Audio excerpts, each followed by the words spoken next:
एक नाप को धारा के प्रतिकूल 40.6 किलोमीटर तय करने में 27 मिनट का समय लगता है 27 मिनट का समय लगता है।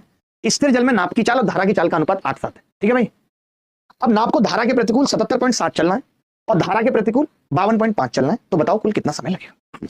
मैं ये कह सकता हूं दोस्त, आप बताओ, नाप की चाल और धारा की चाल 8 और 7 है, यानी मैं ये कह सकता हूं कि जो डाउन स्ट्रीम स्पीड है और अप स्ट्रीम स्पीड है उसका जो अनुपात है वो है 8, 7, 15 और 1।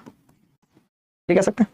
हम ये भी कह सकते हैं कि जितने समय में वो अप स्ट्रीम में जाती है उसका 1/15 समय डाउन स्ट्रीम में लगता है, या तो ये कह सकते हैं या फिर ये कह सकते हैं जितने समय में अगर वो अप स्ट्रीम में 1 किलोमीटर जा रही है तो डाउन स्ट्रीम में 15 किलोमीटर जाएगी। ये बात सही है, इसमें कोई दो राय तो नहीं है।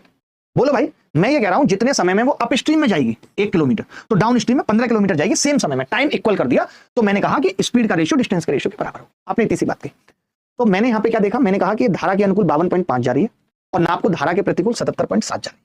बोलो भाई, क्लियर है ये बात?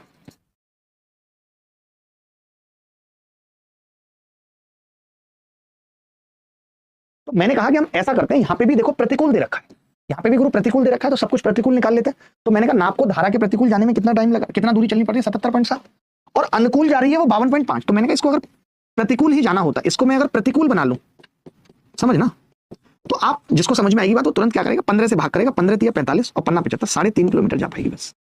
अगर ये अप स्ट्रीम जाने में 3.5 किलोमीटर उतना टाइम लेगी जितना 52.5 में लेगी। अब सवाल इतना सा रह गया कि एक नाप 40.6 किलोमीटर प्रतिकूल जा रही है 27 मिनट में, जा रही है वो 27 मिनट में, समझना।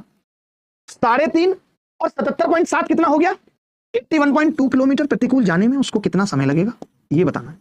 तो आपने कहा, एग्जामिनर ने जानबूझ के ऐसा सवाल दिया कि ये तो डबल है, तो इसको डबल जाने में डबल टाइम लग जाएगा, 54 मिनट लग जाएंगे। 54 मिनट का मतलब होता है 0.9 आवर्स। मैं इस सवाल को अप्रोक्सीमेशन से भी बता सकता था, बट इससे बेहतरीन तरीका इस सवाल को करने का नहीं।